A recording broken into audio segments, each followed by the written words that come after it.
Bienvenidos a esta su primera clase de matemáticas virtual. Soy el profesor Max Valverde.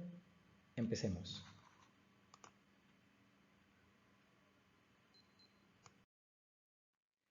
Vamos a comenzar con el tema de los conjuntos, hablando un poquito de las nociones fundamentales que existen en los conjuntos.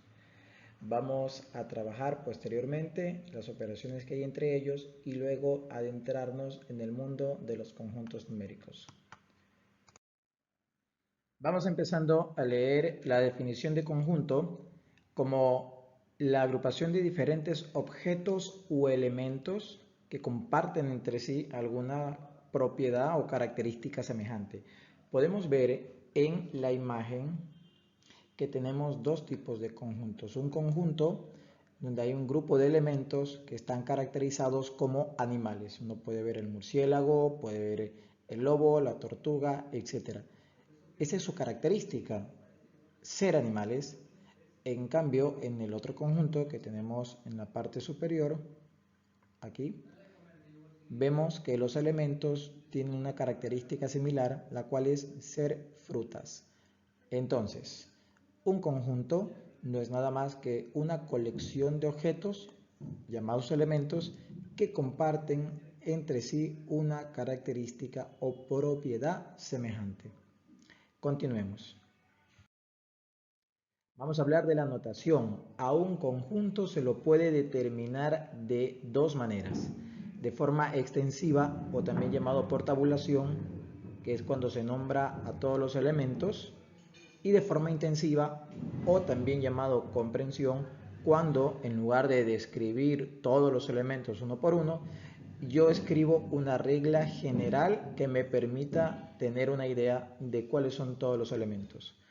Veamos un ejemplo. Si yo describo que la letra A representa el conjunto de los días de la semana y lo quiero escribir por tabulación, es decir, nombrando a todos los elementos del conjunto, voy a escribir lunes, martes, miércoles, jueves, viernes, sábado, domingo. Cabe aclarar que cuando estoy utilizando tabulación, lo usual es escribir los elementos separados por comas entre llaves. Si yo quiero escribir el mismo conjunto, pero utilizando comprensión, lo que haré es utilizar una regla que me permita entender cuáles son los elementos sin tener que escribirlos uno por uno. Y aquí vamos a hacer una pequeña puntualización para poder entender qué representa este símbolo de aquí, esta rayita que se puede ver. Esa rayita en matemáticas es llamado el tal que. De modo que la forma correcta de leer esto es el conjunto A está formado por los elementos X, este es la variable con la que se denota a los elementos, y luego dice tal que, es la lectura de esa raya diagonal, tal que X es un día de la semana. Es decir, aquí me está diciendo que A está formado por unos ciertos elementos X en donde me describen luego que esos elementos X son un día de la semana, dándome un conocimiento de todos los elementos que están presentes allí.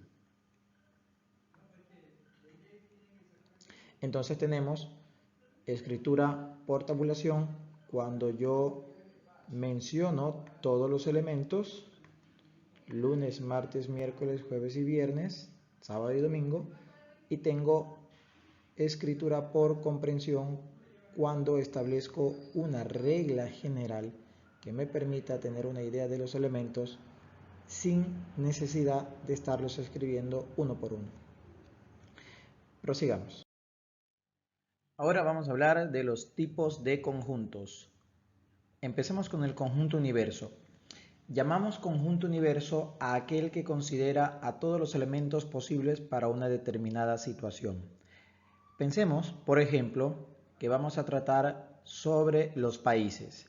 Y vamos a hablar de los países que hablan español, vamos a hablar de los países que hablan inglés y vamos a hablar de los países que hablan portugués. Para poder trabajar con estos países necesitamos saber el entorno global, es decir, necesitamos saber cuál es la lista de todos los países del mundo para poder saber luego cuántos hablan inglés, cuántos hablan español, cuántos hablan portugués. Este es el conjunto universo, el conjunto que engloba a todos los elementos posibles para una determinada situación.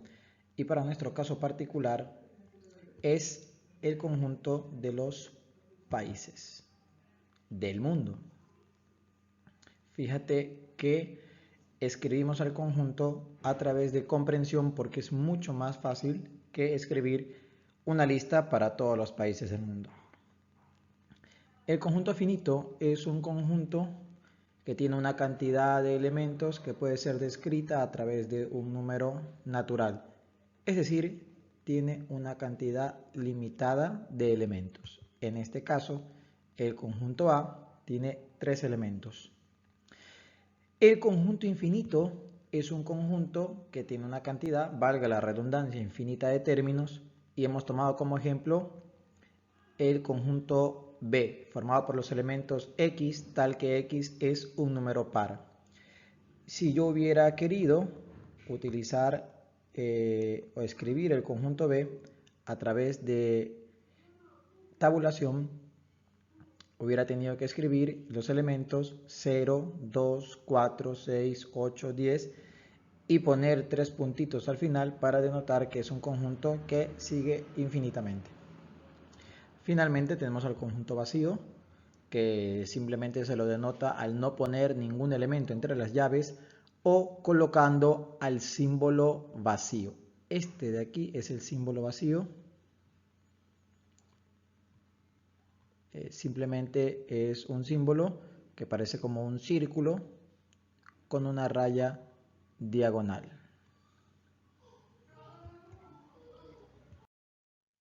Vamos a hablar ahora de pertenencia e inclusión.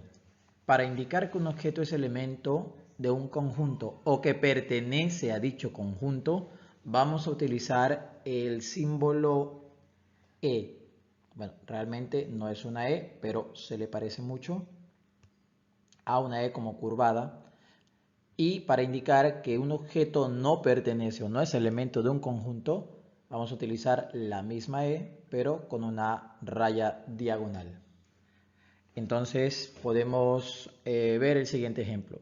Tenemos el conjunto A y el conjunto B, que están formados por animales.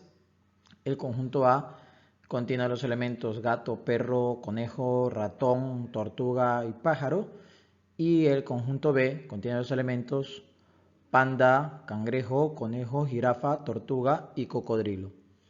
Nosotros podemos escribir que gato pertenece al conjunto A, así lo vamos a leer, gato pertenece al conjunto A, puesto que podemos observar que este elemento efectivamente se encuentra dentro del conjunto A.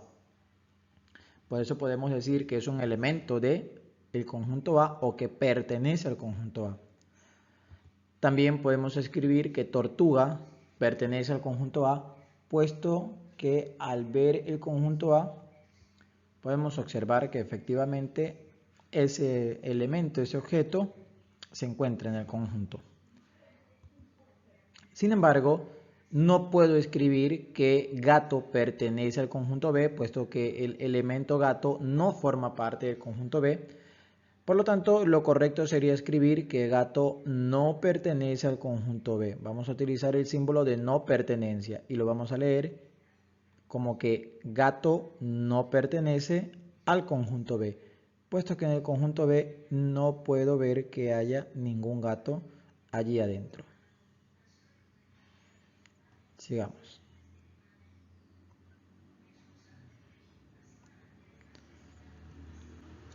Podemos ver que no hay ningún cangrejo en el conjunto A, por lo tanto escribimos cangrejo no pertenece al conjunto A.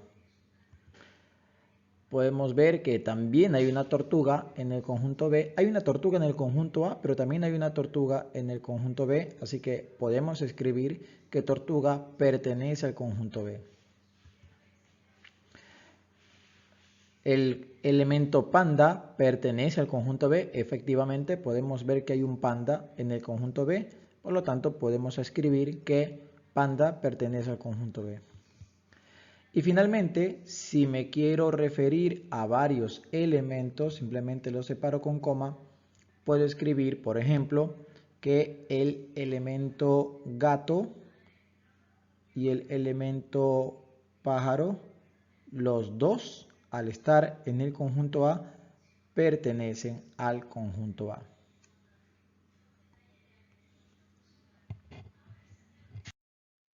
Vamos a hablar ahora de la inclusión. Y para hacerlo vamos a entender el ejemplo que tenemos, en donde podemos observar que hay un conjunto que hemos llamado conjunto M, que es el conjunto de los polígonos, y el conjunto N, que es el conjunto de los polígonos regulares. Es decir, el conjunto M contiene a todos los elementos que se puede observar en esa circunferencia grande, en ese óvalo, y el conjunto N pues son el cuadrado que se ve por aquí, el triángulo que se ve por acá y el pentágono que se ve por acá, todos siendo polígonos regulares. Recordar que un polígono regular es aquel que tiene todos sus lados de la misma longitud. Entonces, si todos los elementos de un conjunto se encuentran dentro de otro conjunto, yo diré que este conjunto es subconjunto del segundo.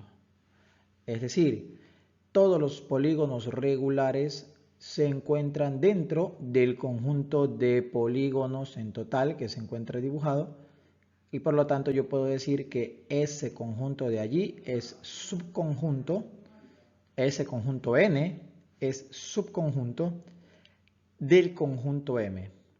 Para denotar que es subconjunto, vamos nosotros a utilizar este símbolo de aquí como una C alargada con una rayita abajo y se va a leer A es subconjunto de B. Para nuestro caso, nosotros vamos a tener que precisamente el conjunto N formado por cuadrado, triángulo y pentágono es un subconjunto. Recuerda que este símbolo se va a leer como es un subconjunto de el conjunto grande. Es decir, vamos a recapitular. Cuando yo quiero decir que un conjunto está incluido en otro o que un conjunto es subconjunto de otro, vamos a utilizar este símbolo como una C alargada. ¿Y cuándo va a suceder que un conjunto esté dentro de otro? Cuando todos sus elementos se encuentren en el otro conjunto. Aquí podemos ver el cuadrado se encuentra acá en el conjunto grande, el triángulo equilátero se encuentra de este lado y el pentágono se encuentra de este lado. De manera que todos los elementos que se encuentran en este conjunto están incluidos dentro del conjunto de acá y eso lo denotamos matemáticamente con este símbolo. Por lo tanto, podemos decir que el conjunto N es subconjunto del conjunto M y se escribe como aparece en la pantalla. Sin embargo, si alguien llega a escribirlo al revés, es decir, si alguien llega a decir que el conjunto M está incluido en el conjunto N, lo cual sería un error porque sería afirmar que el conjunto de todos los elementos de los polígonos, todos esos elementos están dentro del conjunto N que solo tiene a los polígonos regulares. Como no es cierto, escribimos una raya que representa una negación. El conjunto M no está incluido en el conjunto N. Los elementos de M no se encuentran dentro del conjunto N. En cambio acá, los elementos de N se encuentran incluidos dentro del conjunto M. Ahora vamos a hacer una pequeña diferenciación de la inclusión que vimos en la diapositiva pasada con la inclusión propia. Se dice que A es un subconjunto propio de B si A y B son dos conjuntos que no son iguales, pero el conjunto A se encuentra dentro del conjunto B. Es decir, que basta con que se cumplan dos condiciones, que no sean conjuntos iguales y que A se encuentre dentro de B para poder decir que existe inclusión propia o que A está propiamente incluido en B. Vamos a ver la notación, es bastante curiosa. Este es el símbolo de inclusión normal. Esta inclusión me indica que A está dentro de B o que A puede ser igual a B. Pero este es el símbolo de inclusión propia. Este símbolo me está indicando que A se encuentra dentro de B, pero que A no puede ser igual a B. Fíjate cómo se le quita la rayita de abajo para recordar que los conjuntos no pueden ser iguales. Y cuando dos conjuntos son iguales, bueno, abajo está la definición y la leemos, que A y B sean conjuntos A y B son iguales si y solo si tienen los mismos elementos. Vamos a ver el ejemplo. Tenemos tres situaciones. Una situación en la que tenemos dos conjuntos que son iguales. Otra situación en la que tenemos un conjunto A que se encuentra dentro de un conjunto B. Vamos a borrarlo. Otra situación en la que tenemos un conjunto A por un lado y un conjunto B por otro lado que están completamente diferentes. No tienen ningún elemento en común. Eso se llama conjuntos disjuntos o disyuntos. Vamos a preguntarnos si es que acaso se cumplen alguna de estas características que hemos mencionado acá. Vamos a hacer lo siguiente. Si se cumple, vamos a poner un visto y si no se cumple, vamos a poner una X. Empecemos con el primero. ¿Será que en este conjunto, en esta situación de aquí, el conjunto A es subconjunto de B? Ok, vamos a repasar. Cuando yo escribo este símbolo, estoy diciendo que dos cosas pueden ocurrir. Puede ocurrir que A se encuentre dentro de B o puede ocurrir que A sea igual a B. Dos cosas pueden ocurrir. Y como aquí vemos que A es igual a B, yo puedo poner un visto. Veamos la otra situación. La situación en la que el conjunto A, como pueden observar, se encuentra dentro del conjunto B. Y eso es precisamente lo que dice acá. Acá dice A se encuentra dentro de B o A es igual a B. Como A se encuentra dentro del conjunto B, decimos que también se cumple. Pero en la última situación no se cumple ninguna de las dos condiciones. Ni A es igual a B, ni A se encuentra dentro de B. Es más, son conjuntos que no comparten ningún elemento. Entonces aquí pondríamos una cruz. Vamos a verificar esta situación y quiero que me ayuden en casa tratando de adivinar qué es lo que va a pasar. Bueno, la primera situación ya la vimos y vamos a la siguiente situación. ¿Será que el conjunto B está incluido o es igual a A? Bueno, ya de hecho ya se puso la pestaña, sale que es verdadero, a pesar de que B no está incluido en A, pero B sí es igual a A. Entonces es verdadero. En el caso de acá, me va a preguntar si A está dentro de B y me está diciendo que no son iguales. Y como en la primera situación vemos que sí son iguales, habría que poner una X para indicar que esa aseveración es falsa. Y en la última situación dice que B se encuentra dentro de A y que no son iguales. Y para la primera columna sería falso, puesto que A y B sí son iguales. Siguiente situación, ya la habíamos mencionado. A está dentro de B, por lo tanto si se cumple lo que está indicando aquí y ponemos un visto. ¿B se encuentra dentro de A? No. B tiene los elementos 1, 2, 3, 4 y A tiene los elementos 1, 2. B no está dentro de A. A está dentro de B. Por lo tanto ponemos una X. ¿Podemos decir que A no es igual a B, pero que A está dentro de B? Sí, podemos decir porque es lo que está ocurriendo. A es un conjunto diferente de B, no son iguales, pero A se encuentra dentro de B. Y podemos poner un visto. ¿B se encuentra dentro de A? No. Podemos ver que el conjunto B es el que contiene A, no se encuentra incluido en A. Por lo tanto, ponemos una cruz. Veamos la situación para el tercer caso.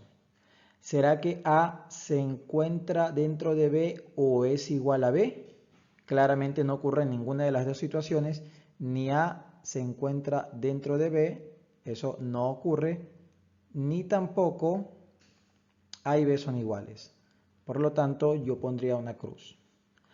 Algo similar ocurre con la expresión B se encuentra dentro de A o B es igual a A. No ocurre en ninguna de las dos cosas. Y ponemos una cruz. Podemos escribir que A no es igual a B, pero que A está dentro de B. No, no ocurre eso. Sí se cumple que no son iguales, pero A no se encuentra dentro de B. Por lo tanto, ponemos una cruz.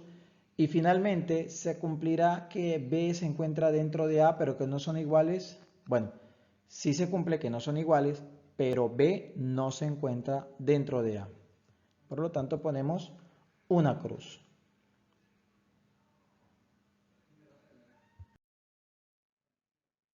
Bien, hemos finalizado así la primera parte de este video. Damos muchas gracias.